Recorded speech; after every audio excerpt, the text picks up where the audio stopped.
Michel. La Bibliothèque nationale de France, l'Institut national d'histoire de l'art et l'École nationale des chartes vous remercient pour votre présence. La conférence de ce soir portera sur les facsimilés paléographiques de l'École des chartes. Et je laisse donc la parole sans plus attendre à Camille Desgesselves, directrice de la Bibliothèque des chartes, et Marc Smith, professeur de paléographie à l'école également, pour des échanges sans nul doute fructueux. Merci à eux et bonne soirée.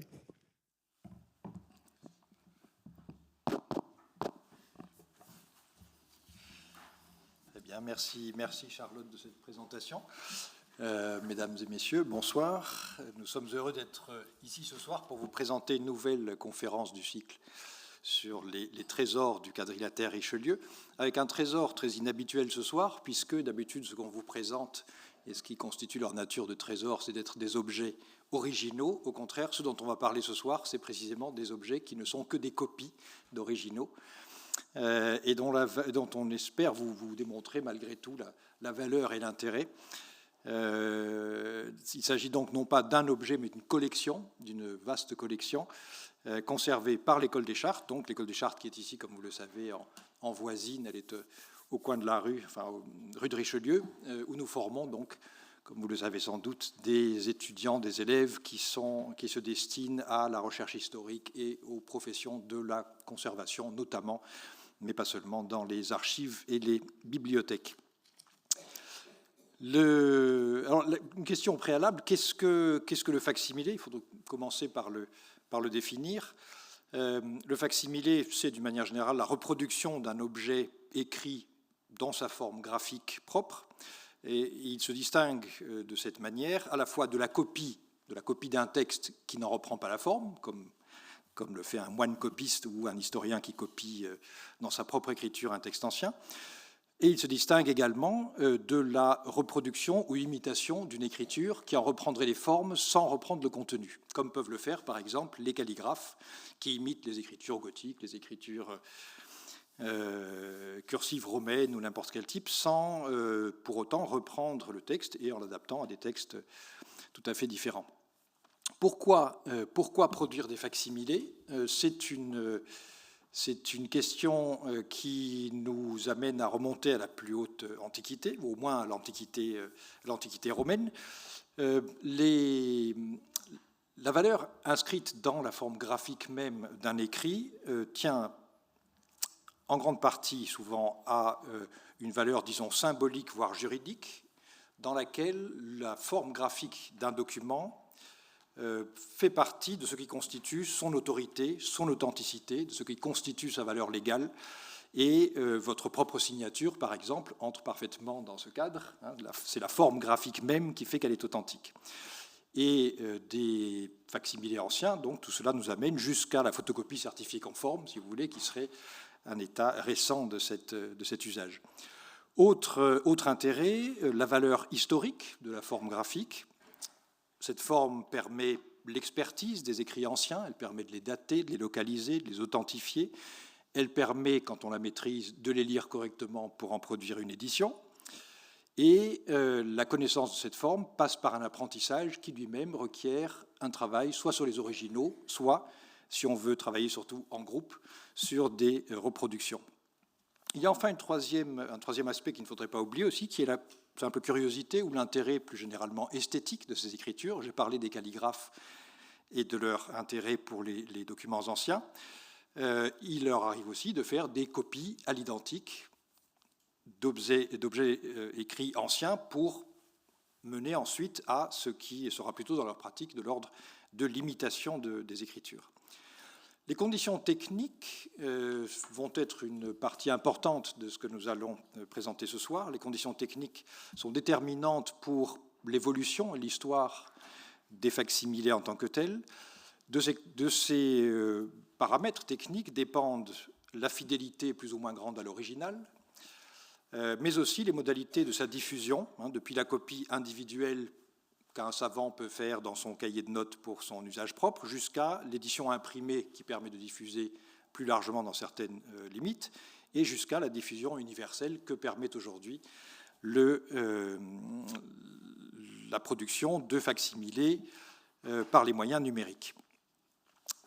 Alors nous allons commencer, c'est l'occasion aussi de parler de ces aspects-là ce soir, par une sorte de préhistoire des facsimilés que nous avons à l'école des Chartes, en présentant rapidement donc les lents progrès des techniques qui ont permis de produire des facsimilés au cours des siècles, lent progrès pendant longtemps en effet, et ensuite une explosion au XIXe siècle par la lithographie d'une part, et puis surtout par la photographie, comme vous le savez, dont l'invention a été annoncée en 1839, puis par les procédés photomécaniques qui ont permis d'avoir des facsimilés toujours plus nombreux et surtout toujours plus exacts.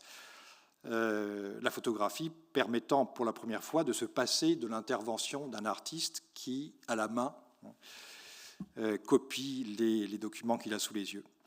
Et donc le résultat de toute cette histoire, pour ce qui concerne la collection que nous avons à l'école des Chartes, c'est en effet un trésor, comme je le disais, constitué par la masse de ce qui se trouve dans notre bibliothèque, qui représente un peu toutes les étapes de cette histoire technique, un ensemble accumulé, un arsenal, si vous voulez, pour la recherche et l'enseignement, avec des collections constituées donc à des fins à la fois scientifiques et pédagogiques, tant par acquisition de ce qui se produisait à l'extérieur de l'école que par production propre pour les besoins de l'institution. Et nous avons pris le soin aussi, dans ce qui sera présenté ce soir, parmi les quelques exemples que nous verrons, de faire figurer également des objets qui sont des acquisitions récentes de la bibliothèque, y compris pour des publications anciennes, antérieures ou non à la fondation de l'école. Et dont je ne m'étends pas plus sur l'école elle-même, et Camille aura l'occasion d'en dire quelques mots de plus. Donc, première étape qui nous ramène aux 3 motivations que j'indiquais initialement pour produire des reproductions d'écriture: l'autorité, donc le facteur d'autorité, et la reproduction manuelle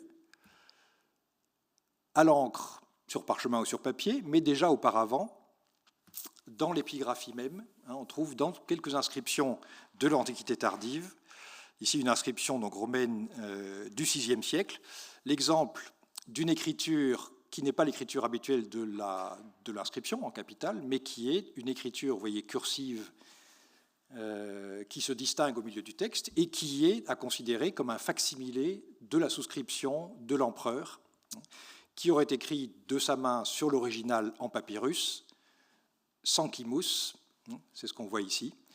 On en a d'autres avec confirmamus. Et donc la forme graphique ici est ce qui confère l'autorité de l'original à la reproduction dans la pierre. Deuxième exemple, et ça on pourrait en montrer un certain nombre d'occurrences, c'est la reproduction d'originaux conservés dans les archives d'établissements divers à l'époque médiévale et reproduits par les scribes dans les cartulaires, donc dans les recueils de copies des actes constituant les droits de leur institution. Et ici, on a un exemple particulièrement spectaculaire, mis en lumière par Léopold de Lille dans un cahier conservé à Saint-Martin, enfin, un cahier provenant de l'abbaye de Saint-Martin du Canigou, et où à la fin du XIIe siècle, on voit un scribe qui est extraordinairement fidèle dans la reproduction, non seulement des éléments propres des éléments de validation particuliers à ces bulles pontificales, mais également à l'écriture elle-même, l'écriture de la première ligne très allongée, qu'il reproduit sur 3 lignes, mais qu'il faut imaginer sur une seule ligne dans l'original, et puis l'écriture du texte même, dont il reprend une partie à l'identique, en imitant donc les formes propres à la chancellerie pontificale. C'est le cas également pour un document parmi les plus célèbres du Moyen-Âge, qui est cet ancêtre de tous les cadastres, qui est le Domesday Book, donc le grand recueil, le grand registre compilé à l'initiative de Guillaume le Conquérant après la conquête de l'Angleterre, dans lequel ont été décrites toutes les terres de son royaume, ouvrage achevé en 1086 et qui a fait foi légalement pour un certain nombre de questions pendant des siècles, et dont, au XVIIe siècle en particulier, on produisait encore à la demande des parties qui avaient un droit à prouver des facsimilés manuels, non pas simplement une transcription, mais un facsimilé imitant les formes de l'original, avec des instructions précises sur comment reproduire les sommes d'argent, les abréviations médiévales, etc. Et ici, donc, une copie produite en 1572.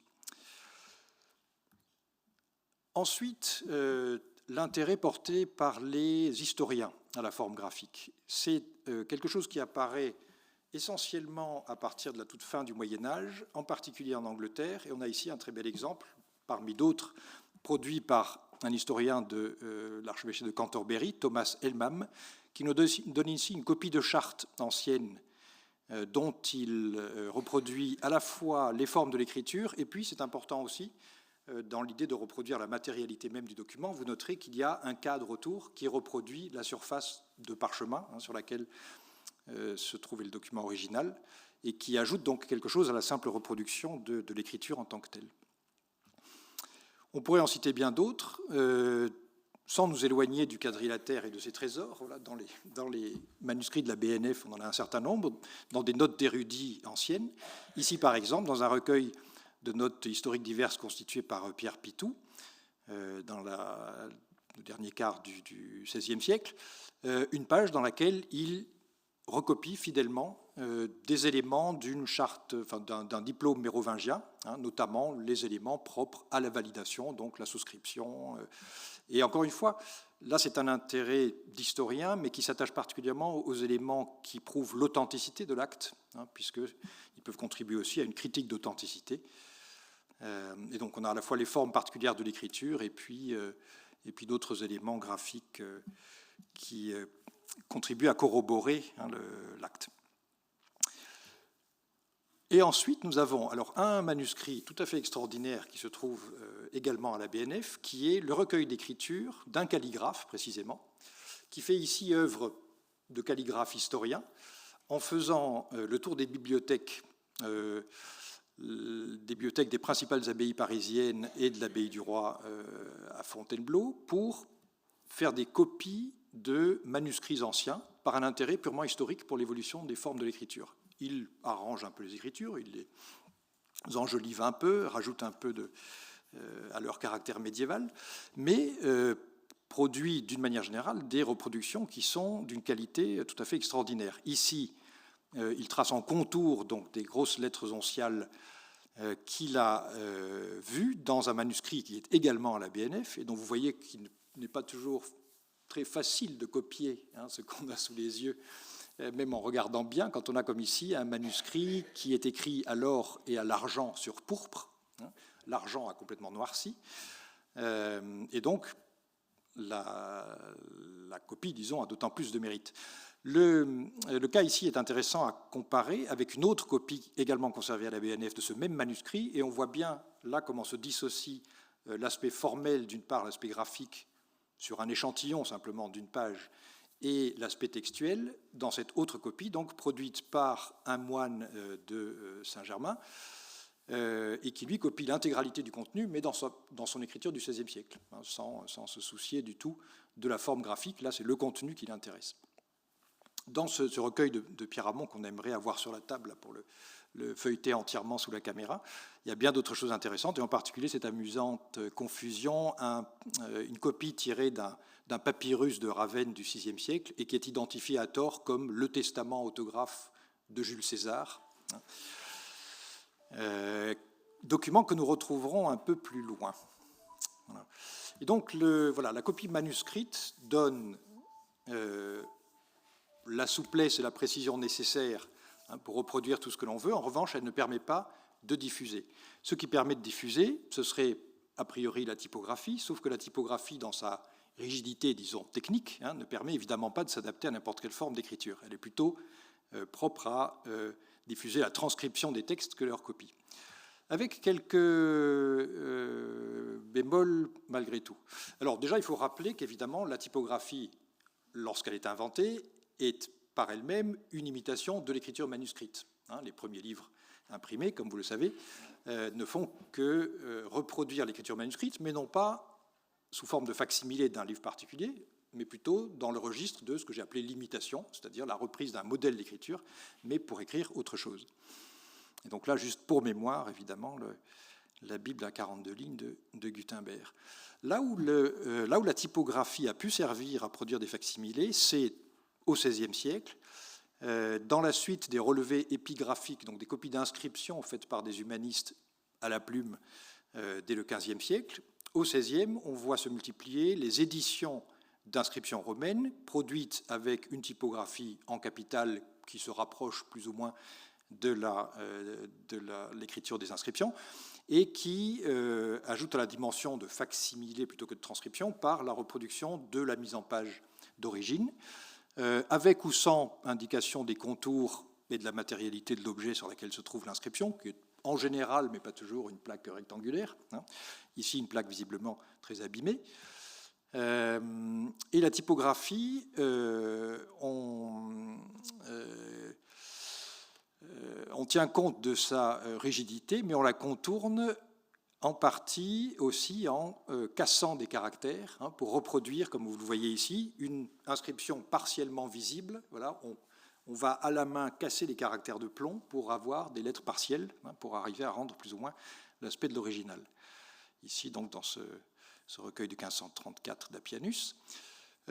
Et dans les cas où on veut reproduire quelque chose, en particulier évidemment le contour de l'inscription, mais aussi des éléments internes qui ne se prêtent pas à une reproduction typographique, on a une combinaison à la fois de typographie et de gravure sur bois, comme ici pour cet élément au centre de l'autel, avec à la fois de l'écriture et du décor. Et c'est le principe général, cette combinaison typographie et gravure, en particulier gravure sur bois, qui a servi pratiquement largement jusqu'au XIXe siècle, en particulier dans le Corpus Inscriptionum Latinarum, où on voit ainsi rendues typographiquement les inscriptions les plus communes dans la forme et la gravure, au contraire, réservée à des formes plus inhabituelles. Et en typographie, donc, on a créé des caractères spécifiques qui permettent de reproduire des lettres partiellement visibles ou fragmentées sur des pierres cassées ou usées, dont aujourd'hui encore les typographes s'inspirent. Il y a cette nouvelle police typographique, donc créée il y a 2 ans seulement par Charles Mazet, qui reprend des caractères typographiques utilisés au XIXe siècle pour en faire aussi quelque chose qui peut relever, quelque chose qui peut être de l'ordre du jeu, si vous voulez, du jeu typographique numérique. Et là, on passe à nouveau du facsimilé vers l'imitation et les dérivations.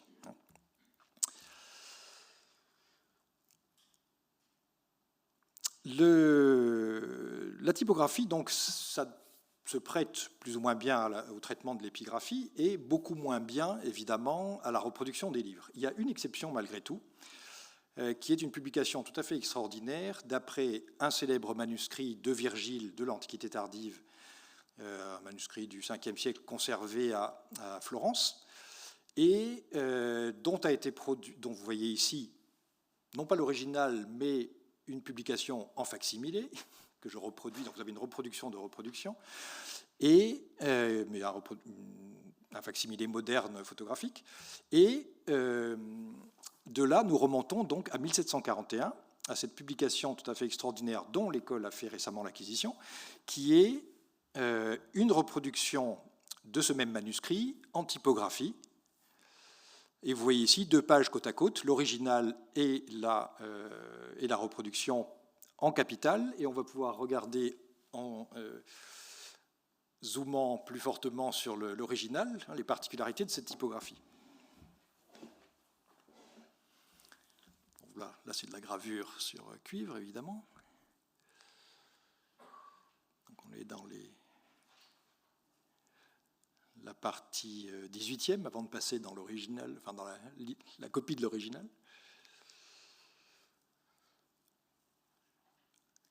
Et voilà à quoi ressemble cette typographie. Donc vous voyez, on a souvent dit, c'est une typographie qui a été créée exprès à l'imitation de la capitale antique de ce livre. En réalité, si on regarde plus précisément, on voit que c'est une typographie normale pour la plupart des lettres, mais que certaines lettres ont été adaptées à la forme spécifique qu'elles prennent dans le manuscrit. Vous voyez tous les A, omnia, sub, magna, etc., les U. Il y a certaines ligatures aussi, mais ce sont essentiellement les A et les U, et puis un Y. Ah, si vous pouvez vous arrêter là, retournez un peu à gauche. Voilà, dans Curénée, sirène, vous voyez un Y aussi, très caractéristique, qui a été fondu donc spécialement pour cette édition.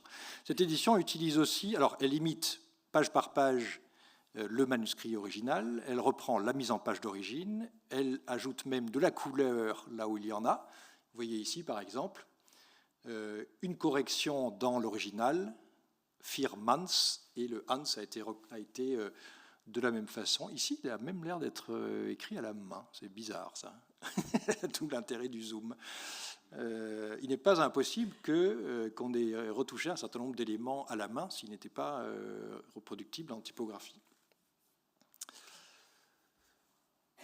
Donc voilà, ici on a donc une page avec un explicite donc, qui reproduit la mise en page de l'original, et puis en face, sur la page de droite, la rubrique donc, qui reproduit. Ici, c'est clairement en typographie, mais en rouge, hein, la rubrique de la page suivante. Voilà.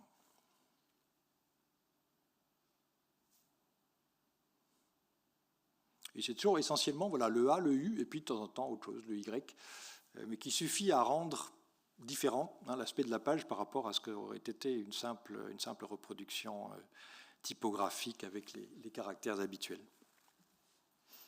Voilà. Bien, merci. Et donc nous pouvons repasser sur le PowerPoint. Voilà, au-delà de la typographie, si on veut reproduire les formes de l'écriture avec les technologies anciennes, il faut passer à la gravure. Gravure sur bois d'abord, difficile à adapter à quelque chose d'aussi complexe et délicat que l'écriture. Et il faut attendre un certain temps après le développement de la gravure d'image, des gravures d'imagerie, pour arriver aux premières inscriptions, aux premières écritures reproduites par la gravure en bois. Et on trouve ici quelque chose qu'on va retrouver plus loin, qui est une certaine primauté des livres où on reproduit de l'écriture pour les besoins de l'enseignement de l'écriture, hein, avant de passer à la reproduction des écritures anciennes. Et donc là, on a le premier livre d'écriture, donc produit par un maître écrivain italien, dans lequel on a pour la première fois une écriture cursive commune liée, reproduite par la gravure, hein, et non plus seulement des écritures plus formelles, capitales et autres. Et dès 1540, on a peut-être le livre d'écriture qui a eu le plus de succès au XVIe siècle, avant le milieu du XVIe siècle, qui est celui de Giovan Battista Palatino, 1540, dans lequel on trouve, parmi toutes sortes de modèles d'écriture pour l'enseignement ou simplement pour le plaisir encyclopédique de la variété des formes de l'écriture, on trouve également des écritures à l'ancienne. Et donc deux planches de lettres qu'il appelle lombardes, longobardes, qui sont une reproduction très approximative hein, d'écriture du Haut Moyen-Âge, mais qui font de Palatino pratiquement un des précurseurs des facsimilés paléographiques que nous verrons par la suite. Le marché des modèles d'écriture, donc des livres des maîtres écrivains, dès le milieu du XVIe siècle, bascule du bois au cuivre, qui permet une plus grande finesse dans la reproduction. Donc, on a en 1561, et ici la réédition en 73, du premier livre d'écriture gravé, et là pour un maître français, qui est Pierre Hamon, précisément le Pierre Hamon que nous avons vu précédemment hein, dans le manuscrit conservé à la BN, qui reproduit tous ces manuscrits anciens. Et Hamon montre à nouveau son intérêt pour l'histoire de l'écriture. Alors ici, il ne remonte pas aussi loin, il ne remonte pas des écritures du Haut Moyen-Âge, mais il nous donne par exemple une lettre de chancellerie ancienne, c'est-à-dire de la génération précédente, disons, par rapport à la lettre actuelle. On voit déjà comment la gravure sur cuivre hein, permet d'affiner beaucoup le trait par rapport à ce qui était préalablement possible. Au XVIIe siècle, on a un métier qui se met véritablement en place de graveur en lettres, qui devient vraiment une spécialité de gravure, donc qui se développe au XVIIe et puis plus fortement encore au XVIIIe, et qui permet d'arriver dans la reproduction de l'écriture, même la plus fine, à des résultats pratiquement parfaits. Et ici, simplement un exemple, Louis Senot, donc dans les années 1680, produisant des livres d'écriture entièrement gravés. Alors ça, ce sont des livres entièrement gravés de la première à la dernière page, sur plusieurs centaines de pages, et qui s'inspirent des manuscrits de luxe de dévotion, tels que pouvait les produire à la génération précédente Nicolas Jarry. Et donc, je montre cela aussi par pour la comparaison avec ce que nous allons voir immédiatement après, et qui est l'apparition en 1681 de la première publication savante dans laquelle est proposée une large sélection de documents anciens reproduits par la gravure pour servir à l'apprentissage et à la discussion critique des documents anciens. Donc, le livre en question, c'est évidemment l'ouvrage du savant mauriste, savant bénédictin, donc don Jean Mabillon, que vous voyez ici. Et le livre en question, c'est le De Re Diplomatica, donc publié en 1681 et qui fonde du même coup deux de nos sciences toujours enseignées à l'école des Chartes, qui sont la diplomatique, c'est-à-dire l'étude critique du contenu et des modes de production des documents anciens et des actes, essentiellement, des actes à valeur juridique, et puis, faisant partie de la diplomatique, donc, l'étude critique de l'écriture elle-même, et ce qui fait la nouveauté de Mabillon dans le cadre de cette naissance de la paléographie, ce n'est pas seulement un discours critique sur les formes de l'écriture, leur évolution historique, mais la production d'un recueil de 58 planches de grand format produites par un graveur qui s'appelle Pierre Giffard et qui précisément, c'est pour ça que j'ai parlé des graveurs en lettres précédemment, n'est pas lui graveur en lettres. C'est un graveur à tout faire des savants mauristes et donc il grave tant bien que mal, disons, d'une façon très satisfaisante pour l'usage qu'on peut en avoir, mais pas sans doute avec la finesse de ce qu'on aurait attendu d'un graveur en lettres si on avait employé un spécialiste pour ce travail. Et donc c'est voilà, cet ouvrage fondamental qu'on va voir maintenant quelques pages, quelques planches surtout, dans la salle sous la caméra. Donc voilà le beau frontispice, la page de titre de la première édition. Il y a deux éditions ensuite qui reprennent les mêmes planches. Mais passons.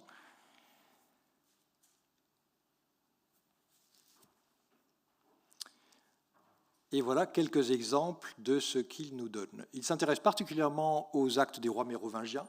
Une des motivations essentielles du travail de Mabillon sur cet ouvrage a été de défendre l'authenticité des diplômes mérovingiens qui avaient été mis en cause par d'autres savants. Et donc, il nous donne ici à la fois, vous voyez, l'image du texte et puis la transcription dessous, parce que l'écriture mérovingienne, c'est quand même pas très facile à lire. Et donc, on a ici la transcription et le facsimilé, si vous voulez, réunis sur la même planche. Donc là, un diplôme du roi d'Agobert, avec les commentaires savants en face, et puis deux plus grandes planches, voilà, pour des diplômes de très grand format, planches dépliantes avec une nuée de souscriptions aux autographes de contemporains. Et tout ça reproduit, sans la finesse de la modulation du trait qui aurait mis peut-être un graveur en lettres, mais avec une précision extraordinaire par rapport à tout ce qu'on avait pu connaître auparavant.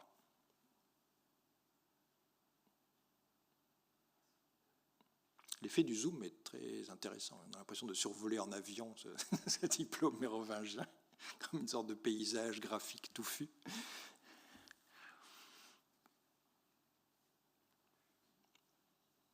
Alors, on ne peut pas entrer dans un cours de paléographie, mais vous notez la grande variété des types d'écriture, entre ceux qui souscrivent en écriture cursive, ceux qui écrivent en capitale, en onciale. Voilà.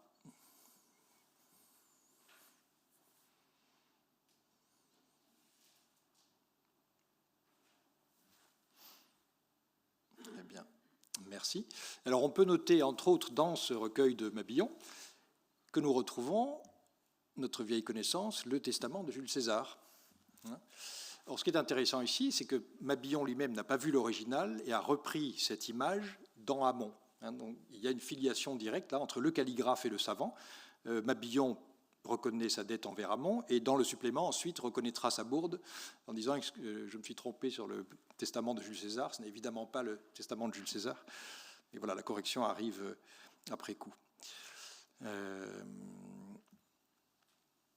De Mabillon prend naissance, donc tout un filon d'études, on n'entrera pas dans les détails, mais qui produit essentiellement donc au milieu du XVIIIe siècle, ce qui restera le grand ouvrage sur la diplomatique, à nouveau par deux savants mauristes, dont Toussaint et dont Tassin. Et c'est l'ouvrage, on peut dire, en 6 volumes, donc un monument qui faisait encore autorité à l'époque où l'école des Chartes, en 1821, a été fondée. C'était encore très largement ces publications des mauristes qui faisaient foi, et l'école des Chartes a été fondée, mais Camille en parlera aussi, dans l'idée précisément d'offrir une succession savante à ces travaux des bénédictins de l'Ancien Régime, évidemment compromis par la Révolution. On peut dire juste un mot de plus sur d'autres entreprises importantes utilisant la gravure sur cuivre, en particulier des publications faites à l'étranger et notamment en Espagne. Je le mentionne parce qu'un certain nombre de ces volumes sont aussi dans la collection de l'école. Les Espagnols ont particulièrement développé la paléographie de la fin du Moyen-Âge et de l'époque moderne, c'est-à-dire dès le XVIIIe siècle, ils produisent des manuels qui reproduisent des écritures du XVIIe siècle, comme anciennes, parce qu'elles appartiennent à des types d'écritures qui sont entre-temps devenus illisibles et que donc il faut des moyens particuliers pour les apprendre. Donc voilà un exemple de ces recueils espagnols avec un document donc du XIIIe siècle parmi bien d'autres. Et la gravure sur cuivre donc a une limite, alors à part le fait qu'elle demande de passer par la main d'un artiste, elle a aussi un coût évidemment considérable qui limite les publications possibles. Et je montre juste ici, pour illustrer cet aspect des choses, un projet monumental produit par un calligraphe à nouveau de la fin du XVIIIe siècle, qui était François-Nicolas Bédigy, un des derniers maîtres écrivains parisiens, qui pendant et ensuite après la Révolution encore, avait en tête de publier une énorme encyclopédie des écritures, dont aurait fait partie une vaste section paléographie ou connaissance de la configuration des écritures. Et Bédigy était lui-même, pratiquement à notre connaissance, celui qu'on peut appeler le premier professeur de paléographie qui est officier à Paris, qui enseignait non pas pour des savants bénédictins, mais pour ses confrères calligraphes, qui devaient faire aussi des expertises en justice sur des documents anciens, et donc connaître un peu l'histoire de l'écriture. Et donc voilà quelques pages tirées de ce brouillon, de ce projet d'encyclopédie jamais publié, parce qu'elle prévoyait 160 planches, ce qui était économiquement totalement impossible, surtout dans l'époque trouble où il travaillait. Et donc voilà la page de titre. Voilà une page écriture cursive nommée Minute de l'année 1568, que Bédigy copie d'après le manuel de Hamon qu'on a vu plus tôt. Donc à nouveau, Hamon fait des petits. Et une page parmi d'autres avec un très joli slogan dont on pourrait faire quelque chose à l'école des Chartes. Un habile graphigraphe n'ignore pas la paléographie. Par graphigraphe, il entend évidemment un calligraphe, en fait, un écrivain.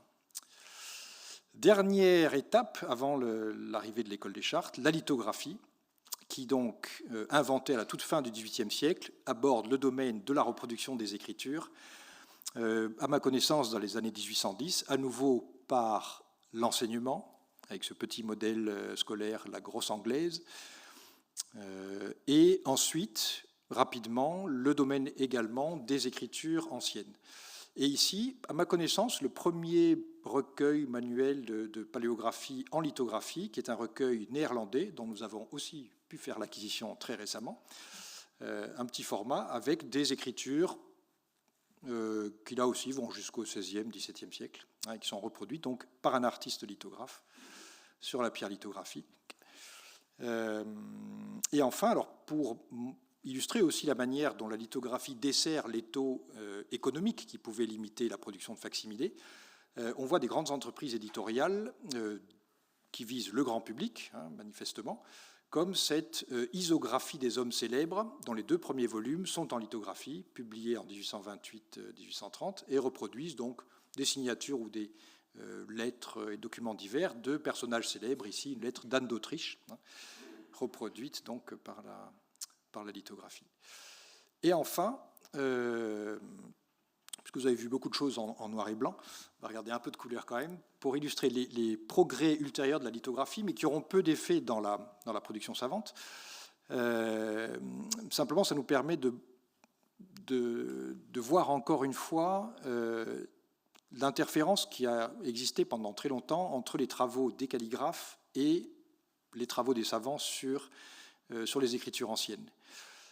Les calligraphes font partie du public qui va à la Bibliothèque nationale et ailleurs voir des manuscrits anciens, faire des copies et s'en inspirer. Et donc parmi ces calligraphes, nous avons Jean Midol, qui était professeur d'écriture à l'Institut des Demoiselles de Bâle, qui a produit de simples manuels d'écriture, mais qui a aussi produit un extraordinaire ouvrage qui est en plusieurs parties, écritures anciennes d'après les manuscrits, spécimens des écritures modernes, écritures anciennes et modernes, et qui est essentiellement un prodige technique de chromolithographie. Donc là, on passe à la lithographie en couleur.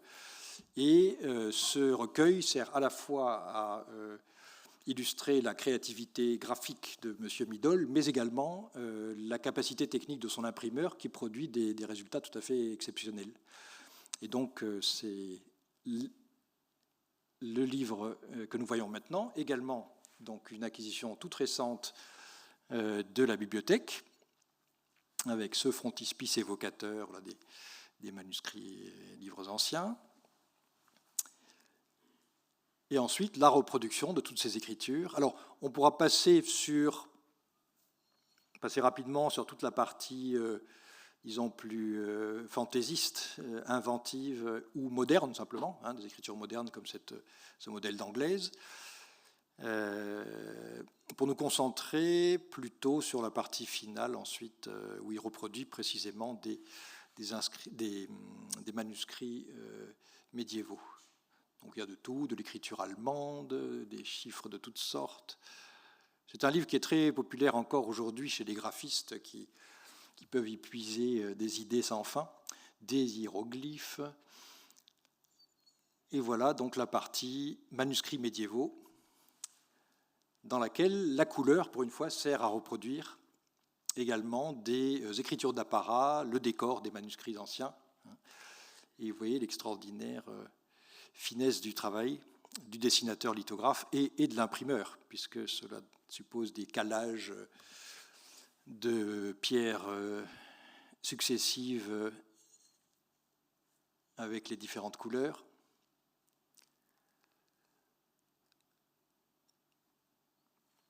Donc là, des décors à la manière irlandaise. Il ne donne pas les sources précises. Il est parfois difficile de mesurer ce qui est authentique et ce qui est réinventé. Mais dans cette partie-là, il est quand même beaucoup plus archéologique, disons, que dans les planches précédentes où il donne libre cours à son imagination. Ici, voilà une vision de diplôme mérovingien, encore une fois. Signum Chilperici, voilà. La souscription de Chilpéric, avec, c'est intéressant, le sceau est reproduit en rouge, ce qui est faux pour l'époque mérovingienne, mais qui, dans l'imagination d'un homme de 1830, est la forme que devrait avoir un sceau médiéval.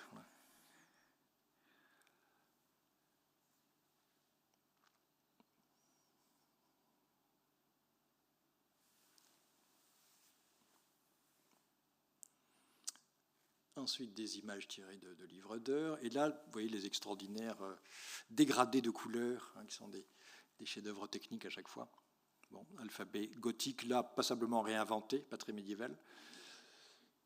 Et donc, on a cette interférence constante entre la source et la réinvention imaginative. Ancienne gothique lapidaire, il y a un alphabet satanique, un alphabet monstre, enfin, il y a un livre d'une imagination débordante. Suite des alphabets à figures. Voilà, là, d'un relevé visiblement pris dans des manuscrits anciens. Voilà. Et donc voilà techniquement où en étaient les possibilités qui s'offraient pour la reproduction d'écritures anciennes à l'époque où l'école des Chartes a été fondée et à l'époque où elle a commencé à produire ses propres facsimilés, comme on le verra, arrivée la dernière étape de cette longue évolution, la dernière pour un certain temps, qui était évidemment l'invention de la photographie, qui a bouleversé toute toutes ces modalités de production, la photographie et puis les procédés photomécaniques qu'on va voir illustrés maintenant. Merci beaucoup. Bonsoir à tous. Je vais prendre la suite, je vais prendre la parole à mon tour pour vous présenter en quelques mots rapidement le contexte de la création de l'école des Chartes qui nous permettra de mieux comprendre aussi son rôle dans la production de facsimilés paléographiques et particulièrement dans l'héliogravure. Donc l'école des Chartes a été fondée en 1821. On en parlait tout à l'heure. C'était le contexte en fait de la postérieure à la Révolution française. Les mauristes, les fameux moines bénédictins de Saint-Maur, la première école historique française. Donc la congrégation des moines bénédictins de Saint-Maur avait été dissoute, ainsi que l'ensemble des congrégations religieuses, leurs livres saisis, les manuscrits du clergé, des émigrés, des universités. Et on avait à ce moment-là un grand besoin donc, de former des bibliothécaires et des archivistes. Et c'est donc dans ce contexte-là que l'école des Chartes a été fondée. Nous avons fêté donc le bicentenaire il y a 2 ans de sa fondation en 1821 pour former donc des spécialistes des sciences historiques. Donc vous avez sous les yeux en fait la première page de l'ordonnance de création de l'école des Chartes signée par Louis XVIII et sur l'initiative du baron Joseph-Marie de Gérandeau et du comte Jérôme-Joseph Siméon qui était ministre de l'Intérieur. Et deux enseignements principaux, 2 enseignements étaient prévus. Il s'agissait en fait de former des élèves pour lire les manuscrits et expliquer les dialectes français du Moyen Âge. Donc on voit déjà qu'à l'époque, c'était vraiment l'idée de cours centrés sur le Moyen Âge, sur la lecture des sources de l'histoire de France au Moyen Âge. Donc avec l'enseignement de la paléographie à la Bibliothèque royale et l'enseignement de la philologie aux archives du royaume, dans 2 lieux distincts.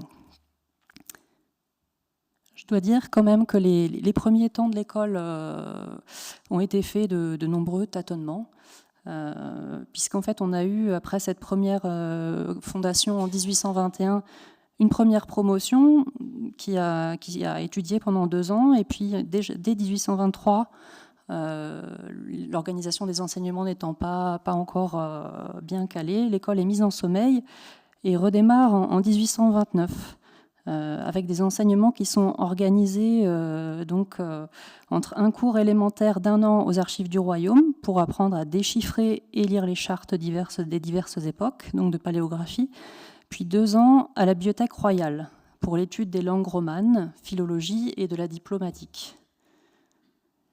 Donc le cours de première année qui donc avait lieu aux archives du royaume est rapidement transféré à la Bibliothèque royale, qui devient de fait le siège unique de l'école. Et j'en profite du coup pour souligner en fait ce retour aux origines que nous vivons actuellement, puisque en fait l'école à l'époque était précisément installée donc dans les combles d'un bâtiment contigu à la galerie Mazarine, donc de la Bibliothèque nationale aujourd'hui, un bâtiment qui est aujourd'hui détruit, mais auquel on accédait par le 10 de la rue Neve des Petits Champs, donc qui est aujourd'hui devenue la rue des Petits Champs, la bibliothèque de l'école des Chartes se trouvant maintenant accessible par le 12 de la rue des Petits Champs.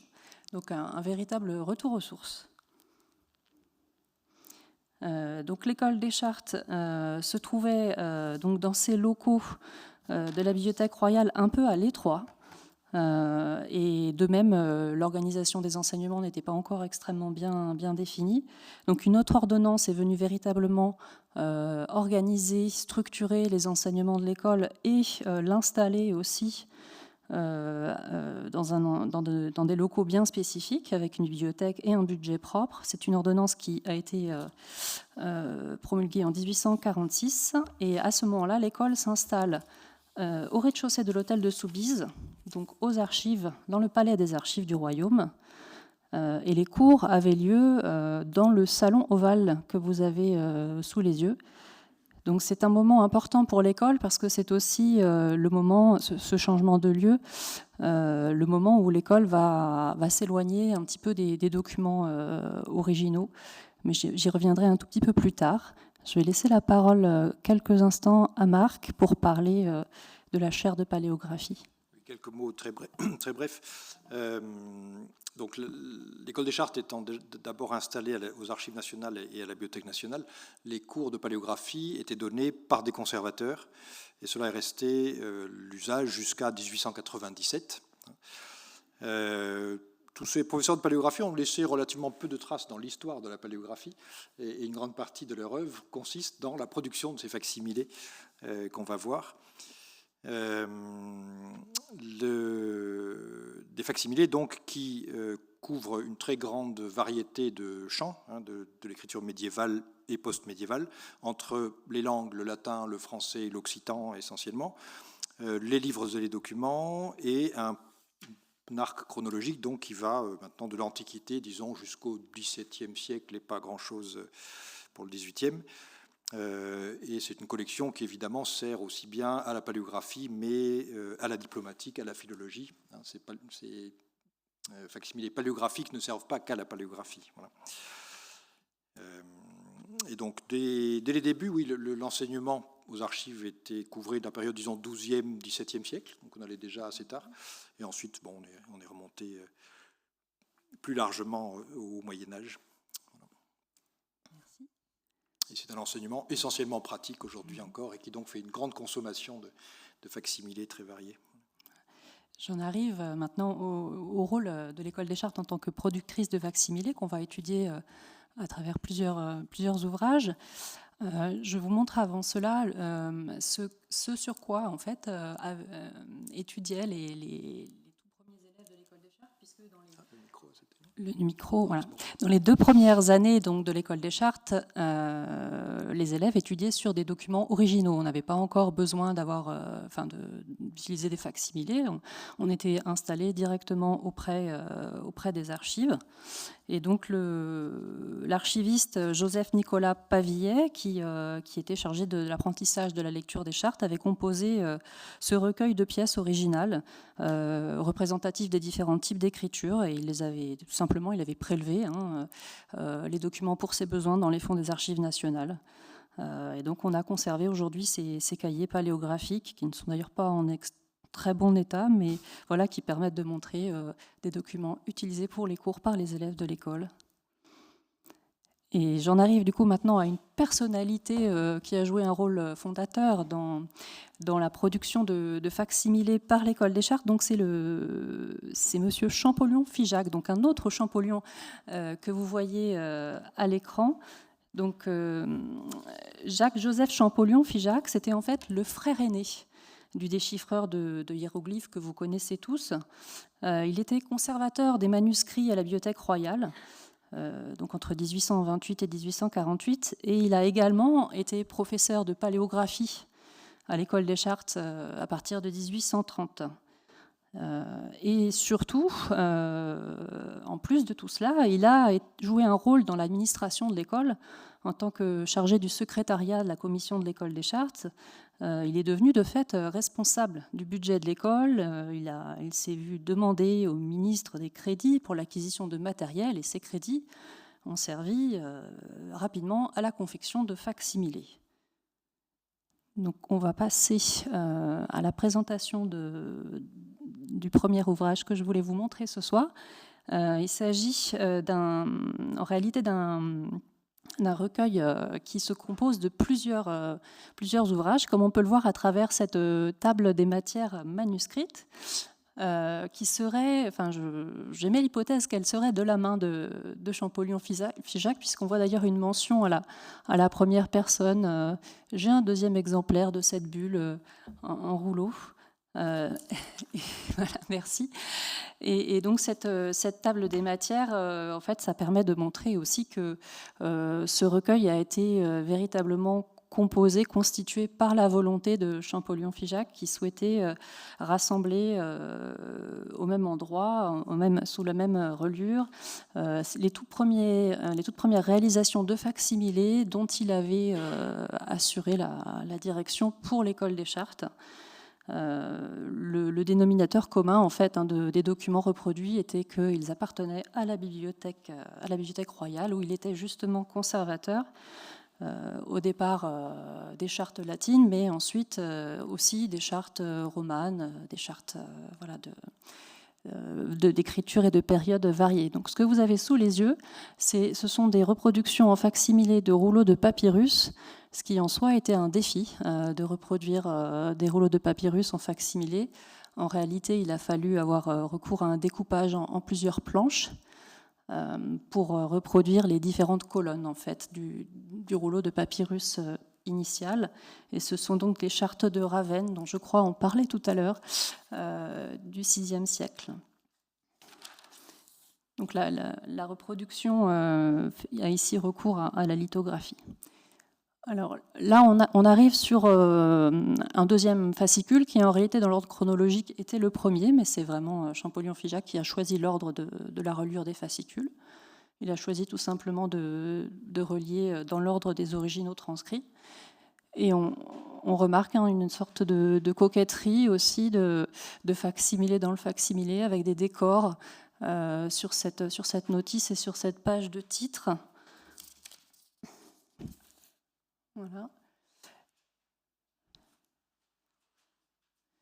Et ce qui est surtout intéressant à noter aussi, en passant un peu rapidement sur ce recueil, c'est que dans les premiers temps, on fait l'effort d'accompagner les facsimilés de notices, de transcriptions entières, et puis au fur et à mesure, on va passer sur la fin, après le troisième fascicule, à des facsimilés non accompagnés, on voit que la production de facsimilés se tourne alors essentiellement vers les besoins pédagogiques, vers les enseignements des élèves de l'école.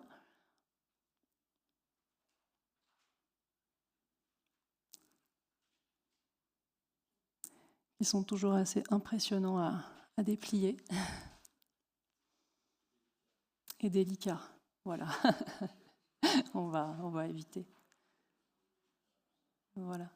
Je crois qu'il y avait sur la fin peut-être une reproduction en lithographie qui était intéressante à montrer. Bon, voilà.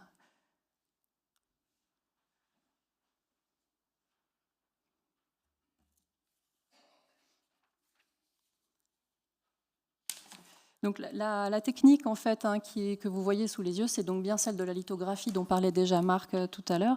En fait, c'est la technique de reproduction qui était disponible à l'époque pour l'école des Chartes et pour la reproduction des facsimilés. Il s'agissait donc de reproduire, c'est un procédé de reproduction encore assez récent, qui avait été inventé par Alois Senfelder en Allemagne à partir de 1796 et qui permettait la reproduction donc, de multiples exemplaires à partir d'un dessin tracé sur la pierre. Et c'était donc la modernité disponible à l'époque pour les facsimilés de l'école des Chartes. Alors, après ce premier recueil, de ce premier projet de publication de facsimilé, d'autres opérations sont menées pour le compte de l'école, avec notamment à l'écran, je repasse au PowerPoint, pardon, les diplômes et chartes de l'époque mérovingienne, dirigés par Jean-Antoine Le Tron, premier directeur de l'école des Chartes, et qui d'ailleurs avait pour frère un dessinateur lithographe. Et également, une autre entreprise intéressante à signaler et qui est conservée évidemment dans les collections de la bibliothèque, ce sont les éléments de paléographie de Nathalie de Vailly. Mais ici, il s'agit plutôt d'un projet de reproduction de fragments plutôt que de reproduction de planches intégrales, toujours pour avoir une diversité dans l'enseignement des écritures.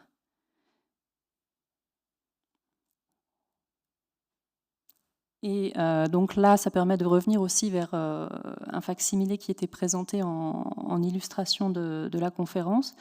Toujours une lithographie. Donc voilà, on était encore à cette période-là dans une reproduction de facsimilés en lithographie pour l'école des Chartes qui ont constitué donc ce qu'on appelle l'ancien fonds.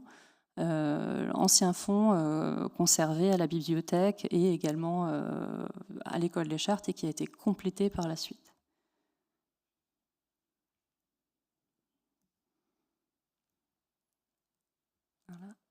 veux plus passer à la suivante. Si, voilà. Donc vous avez sous les yeux donc encore un autre exemple de facsimilé reproduit en lithographie qui était d'ailleurs, je crois, dans le dernier fascicule de Champollion-Figeac tout à l'heure. Et ça permet aussi de montrer qu'en fait, dans les premiers temps, l'école des Chartes faisait, entre guillemets, feu de tout bois pour les enseignements et avait recours à des planches utilisées pour des recueils et les réinsérer dans les fonds présentés aux élèves en examen ou en cours. Et donc ces planches étaient aussi tirées en feuilles, aussi bien que présentées en recueil. On a conservé à l'école des Chartes énormément de planches en feuilles, en de très nombreux exemplaires d'ailleurs, ce qui fait qu'on a conservé certains exemplaires avec des annotations un peu amusantes par les élèves. Donc là, vous avez sous les yeux une annotation, je regarde un peu plus le détail, où en fait l'aigle impérial du cachet, hein, c'est bien ça, est barré. Voilà. L'école impériale qui ne devait pas plaire manifestement à l'époque. Et puis ici, on a un petit bonnet phrygien, vous voyez, qui est dessiné sur le tampon. Et alors là, on ne l'avait pas reproduit, mais on a également connaissance d'un facsimilé avec une mention, encore une correction de l'école infernale des Chastes à la place de l'école impériale des Chartes. Voilà, donc les élèves aussi savaient s'amuser déjà à l'époque. Voilà, je passe maintenant, excusez-moi, je suis allée un petit peu vite. Mais je vais quand même accélérer un tout petit peu pour vous parler très rapidement donc, de l'arrivée des procédés photographiques. Donc l'école des Chartes a joué un rôle majeur dans le développement dans l'introduction d'une nouvelle technique pour la réalisation de facsimilés, au moment où ont été testés et expérimentés les premiers procédés de reproduction photomécanique. Donc la photographie avait fait son apparition officiellement en 1839, mais le temps que les premières expérimentations aient lieu, elle n'a pas vraiment eu d'usage dans les facsimilés avant les années 1860, et il y a eu donc dans ces expérimentations le recours tout simplement à la photographie. Donc là, ce que vous avez sous les yeux, ce n'est pas une réalisation de l'école des Chartes, mais c'est une réalisation conservée à la bibliothèque où des photographies ont été directement insérées dans des recueils de facsimilés. Mais ce n'était pas forcément exploitable, diffusable facilement à grande échelle. J'en arrive maintenant donc à l'héliogravure pour vous indiquer donc que ce procédé a été créé à l'école des Chartes, a été introduit à l'école des Chartes grâce au travail de Paul Dujardin, qui donc est un photographe et un graveur français, qui a donc mis au point ce procédé en 1872.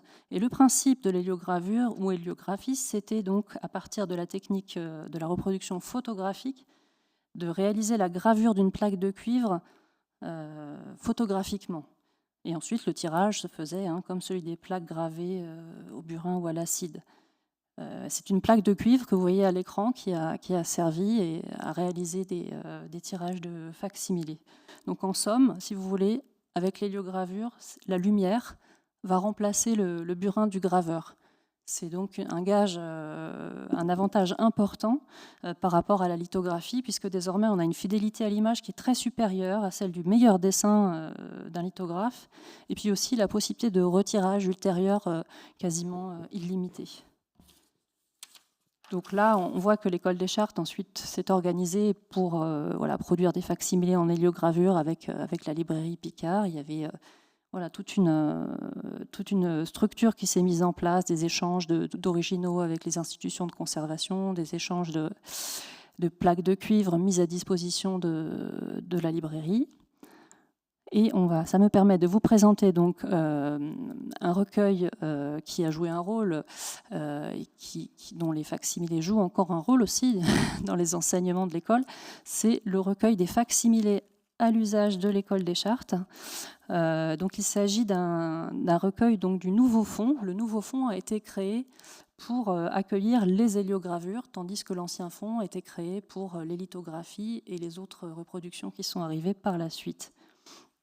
Donc, ce recueil de facsimilés à l'usage de l'École des Chartes a été produit donc, grâce à cet accord passé avec le libraire Picard. Et on va pouvoir montrer quelques pages. Peut-être rapidement, voilà. Bon, là, ce n'est pas très, très important, mais ce que je voulais vous montrer, voilà, c'était cette reproduction en héliogravure. Vous voyez déjà la différence considérable dans la fidélité de la reproduction avec les lithographies que l'on a vues tout à l'heure. Il s'agit donc d'un diplôme du Capet, donc premier roi capétien. On voit par le jeu des contrastes de couleurs, voilà tout un travail qui d'ailleurs introduit peut-être une certaine confusion parce que parfois on peut avoir l'impression d'être peut-être devant un original. Et alors je vous invite à regarder, si vous pouvez remonter vers voilà, en haut à gauche, je vous invite à garder dans un coin de votre esprit la manière dont se présentent voilà, ces mentions postérieures, ces mentions qui ont été ajoutées ultérieurement à la première rédaction, puisqu'on va revoir cette héliogravure un peu plus tard.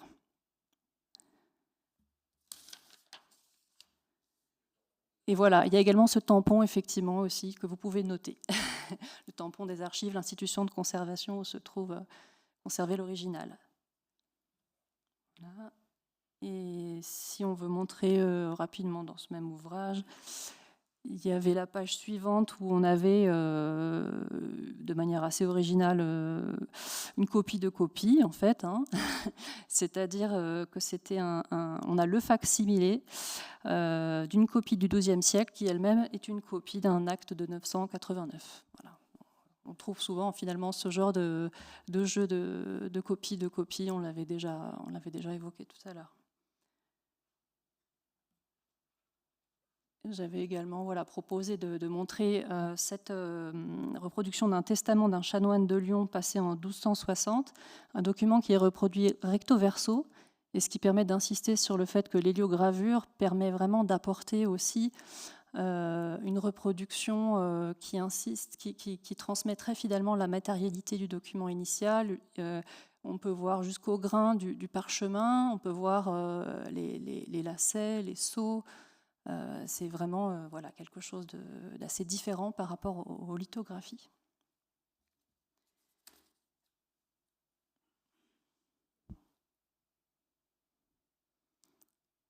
Voilà. Je vais repasser à la présentation PowerPoint. Voilà, juste pour vous dire que ces réalisations de facsimilés en héliogravure par l'École des Chartes ont fait des petits. Il y a eu d'autres productions de recueils d'héliogravure. Donc ici, vous avez aussi une acquisition récente de l'École des Chartes. Donc un manuel de paléographie destiné aux instituteurs, ça c'est assez original, par un élève de l'École des Chartes, mais toujours avec le recours à la paléographie. Et avec une belle préface par Léopold de Lille.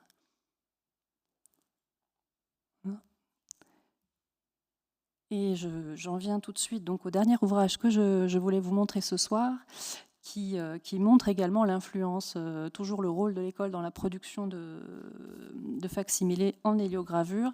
Il s'agit cette fois de l'album paléographique qui est l'œuvre non pas de l'école elle-même, mais de la Société de l'École des Chartes, donc qui est très liée à l'École des Chartes, hein, qui a été fondée en 1839 par des élèves de l'école.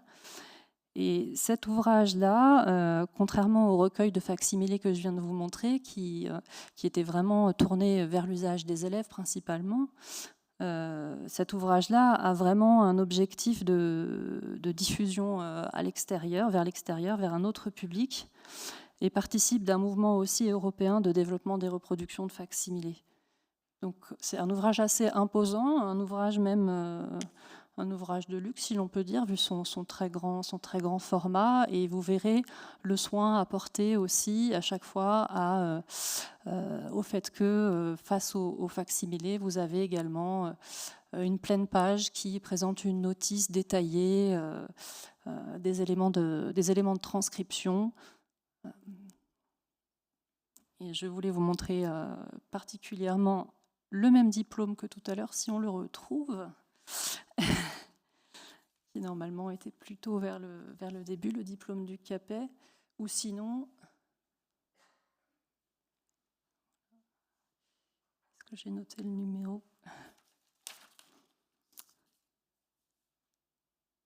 Le marque-page a disparu.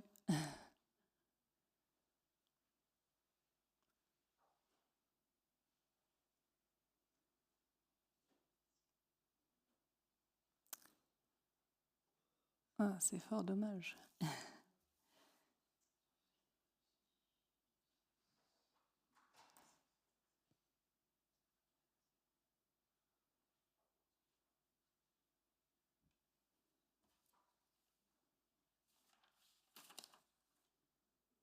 Voilà, donc si vous vous souvenez bien tout à l'heure, dans la reproduction qui était dans le recueil de l'École des Chartes, on avait des mentions en haut à gauche, on avait un tampon, un cachet qui marquait l'institution de provenance. Et en fait, ce fac-similé, cette héliogravure qui a été réalisée a priori à partir de la même plaque de cuivre, donc a fait l'objet de retouches. Pour le rendre sans doute plus présentable dans le cadre de cette publication plus luxueuse. Donc ça permet de voir aussi que déjà à l'époque, les photos pouvaient être retouchées. Donc voilà, ça fait réfléchir aussi à la question du fac-similé comme témoin complètement fiable et authentique. Et la dernière planche que je voulais vous montrer, c'est simplement, encore une fois, une manière d'insister sur la matérialité du document d'origine, puisque là, il s'agit en fait d'un pourpoint, d'un morceau de tissu qui a servi à reproduire, à coucher par écrit une missive de l'amiral de Coligny, donc le fameux amiral de Coligny qui, vous vous en souvenez, voilà, a mal fini dans les premières heures de la Saint-Barthélemy.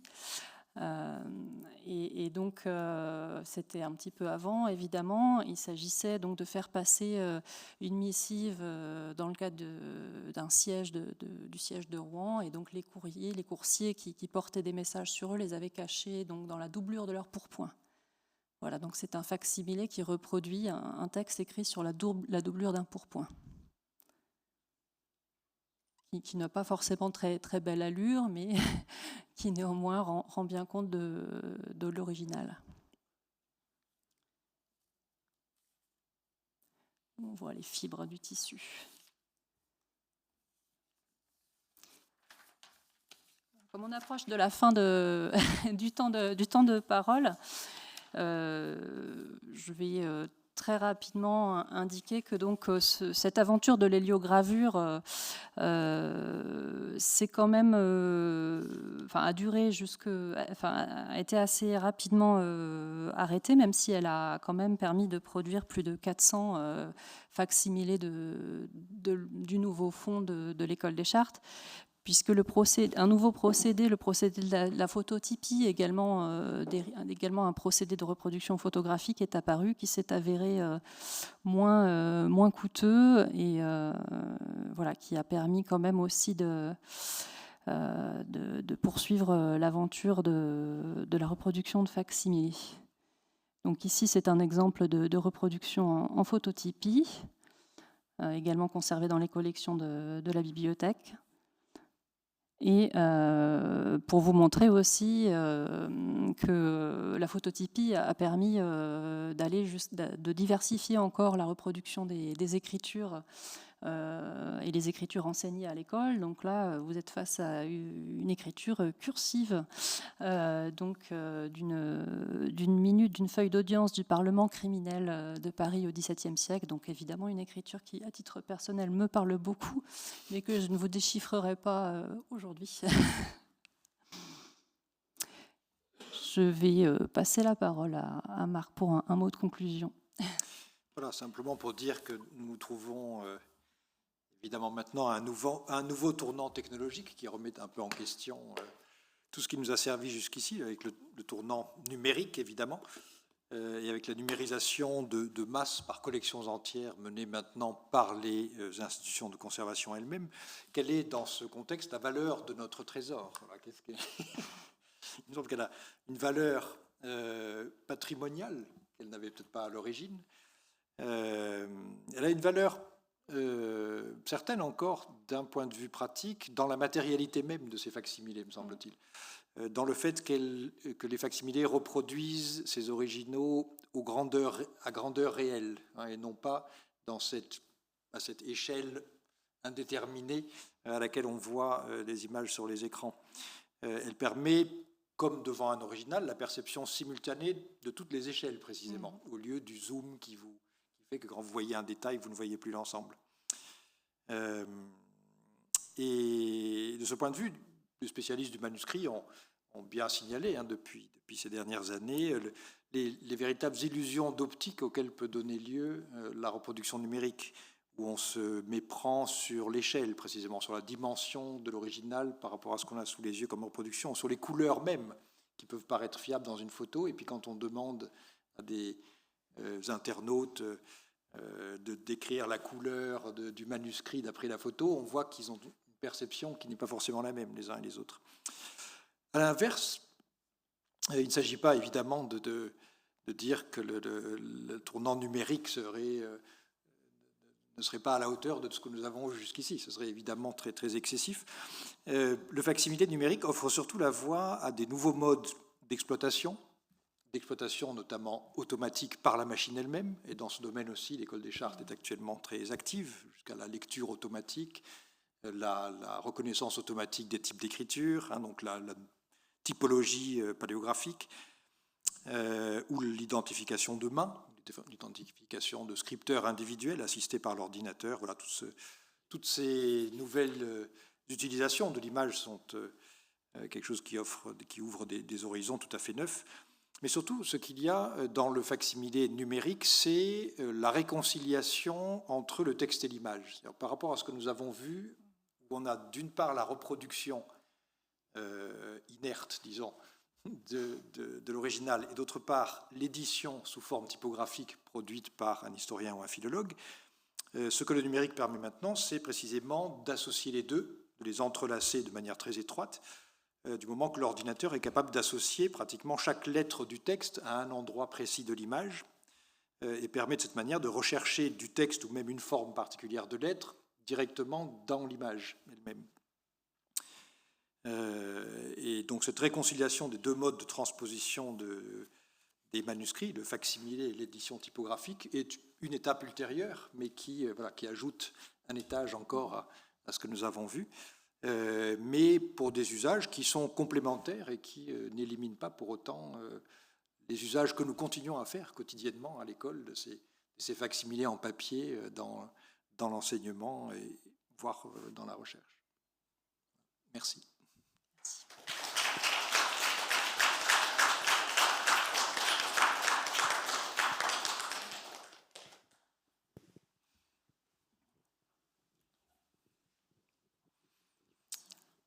Mais comme nous ne prévoyons pas de réimprimer d'après les plaques de cuivre, mais d'après les numérisations que nous en avons, les plaques de cuivre maintenant servent de décoration dans la salle de paléographie de l'École des Chartes.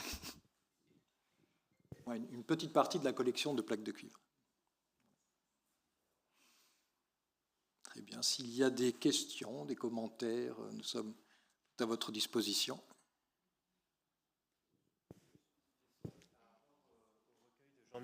Ah, pardon. Merci. Par rapport au recueil de Jean Middle que vous avez montré tout à l'heure, est-ce que c'est quelque chose qu'on peut retrouver facilement, par exemple sur Gallica ou des choses comme ça? Middle, je ne sais pas si Middle est sur Gallica. On en trouve des reproductions à droite et à gauche, mais je ne suis pas sûr qu'il y ait une reproduction intégrale quelque part. D'accord. avec un peu de chance, vous pouvez le trouver dans le commerce. Voilà, ce n'est pas d'une grande rareté. Hein. La lithographie, précisément, permet de faire de gros tirages et ça a été visiblement très, très diffusé. D'accord. Et comment s'appelle ce recueil? Il a différents noms. Okay. On peut revenir. Bibliographiquement, il est un peu compliqué. Je vous retrouve les 3 titres. Mais si vous cherchez Jean Midol, vous le trouverez facilement. Voilà, on va y arriver. Et il est en effet assez populaire chez un certain nombre de typographes, de graphistes. Oui, je l'ai dépassé. Voilà. Non, il faut revenir en arrière encore. Oui, voilà. C'est ça. Écritures anciennes d'après des manuscrits. Alors, c'est un titre beaucoup plus long. Spécimens des écritures modernes. Écritures anciennes et modernes. Voilà, c'est 3 des pages de titres qu'on trouve à l'intérieur du volume.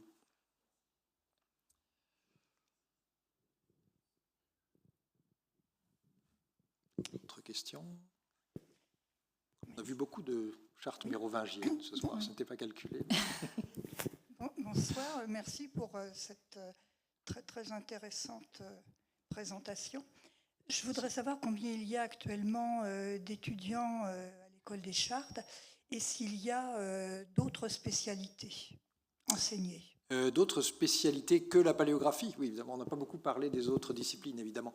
Alors, les élèves actuellement, nous avons à la fois des élèves donc, qui passent le concours à la manière traditionnelle, qui sont actuellement de l'ordre d'une vingtaine par promotion, sur une scolarité de 4 ans.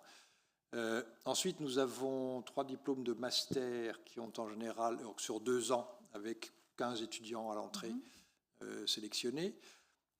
Et puis un certain nombre d'autres, alors des doctorants, qui ne sont pas forcément tous chartistes à l'origine. Donc ça, dans l'ensemble, ça fait, à l'heure actuelle, peut-être une centaine d'étudiants. À toute promotion confondue, je pense qu'on peut peut-être même aller jusqu'à 150, 180. Ouais. Et donc la paléographie, effectivement, c'est un des aspects. C'est la seule discipline qui soit obligatoire tout le long de la scolarité, pour ceux qui ont passé le concours d'entrée. Mais sinon, on a donc un certain nombre de disciplines qui couvrent à part égale plus ou moins les 3 périodes historiques classiques, donc Moyen-Âge, époque moderne et époque contemporaine, qui concernent, disons pour un tiers, le domaine des archives, donc avec la paléographie des documents, mais aussi la diplomatique, l'histoire du droit et l'archivistique. Un autre tiers concerne plus le domaine du livre, et donc professionnellement, ce sont des disciplines qui mènent en particulier aux carrières des bibliothèques. Donc là, c'est l'histoire du livre, la codicologie, donc l'histoire du livre, si vous voulez, aussi sur les 3 périodes, donc depuis la codicologie médiévale jusqu'à la bande dessinée et aux médias contemporains. Et puis, de ce côté-là aussi, la philologie, donc tout ce qui concerne la littérature et la langue, les littératures et les langues essentiellement du domaine français. Et puis une part d'histoire de l'art et d'archéologie, voilà, également sur toutes les périodes que nous couvrons et qui là servent en particulier à passer les concours des musées, de l'inventaire, etc., mais servent aussi plus généralement à la culture professionnels des conservateurs en général, quelle que soit leur spécialité. Et c'est l'essentiel de la conception de l'enseignement, c'est de l'interdisciplinarité que nous faisions déjà en 1821, avant que ça s'appelle l'interdisciplinarité. C'est l'idée de donner une palette d'outils et de connaissances aussi large que possible à des conservateurs qui ensuite pourront effectivement passer d'une carrière à une autre, qui leur donne une valeur de généraliste dans le domaine du patrimoine culturel qui est très précieuse. Voilà, je pourrais continuer sur le contenu des masters, etc., mais je ne vais peut-être pas vous faire toute la brochure de l'école. Mais il y a une part importante, en tout cas, c'est important de le dire, pour les masters de numérique. Ce sont des masters qui sont entre l'histoire et les technologies numériques, plus fortement que la formation des archivistes paléographes proprement dit.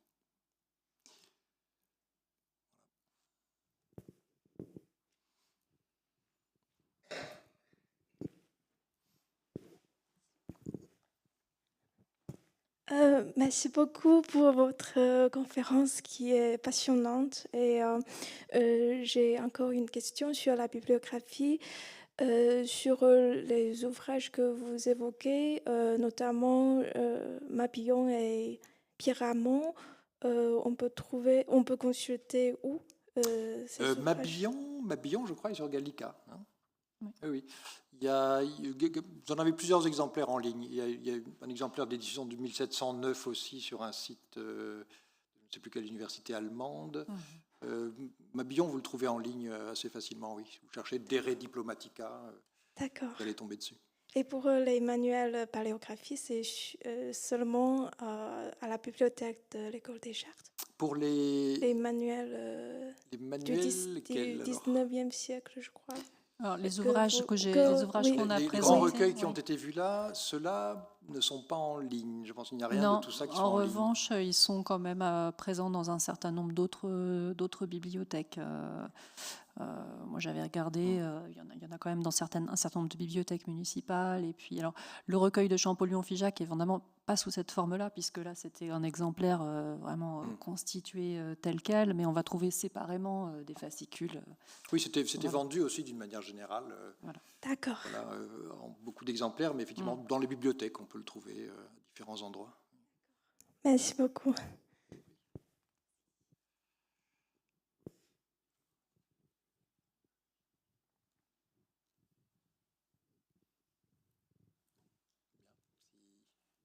Nous avons terminé. Il nous reste à vous remercier de votre présence et de votre Merci attention. beaucoup. Vous souhaiter une bonne soirée.